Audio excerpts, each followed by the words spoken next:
उद्धव ठाकरेंनी भाजपचं सगळं भांडं फोडलं. उद्धव ठाकरेंनी भाजपबद्दल केला सर्वात मोठा गौप्यस्फोट.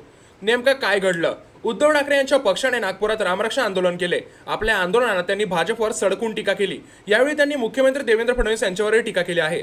आम्ही जय श्रीराम आणि जय शिवराय बोलणारे कट्टर हिंदू आहोत, असं यावेळी उद्धव ठाकरे म्हणाले. तसेच आम्ही हिंदुत्व सोडलेलं नाही, पण भाजपचे हिंदुत्व आम्हाला मान्य नाही, असंही यावेळी ठणकावून सांगितलं. त्यांच्या हिंदुत्वाबाबत बोलताना ठाकरे यांनी बाबरी मस्जिद आणि शिवसेना प्रमुख बाळासाहेब ठाकरे यांच्या भूमिकेची उदाहरणे यावेळी दिले. बाबरी पाडली तेव्हा हिंदू हृदय सम्राट बाळासाहेब ठाकरे उभे होते. एक फोन आला तेव्हा हे काम माझ्या शिवसैनिकांनी केले असेल तर त्याचा मला गर्व आहे, असं बाळासाहेब ठाकरे म्हणाले होते.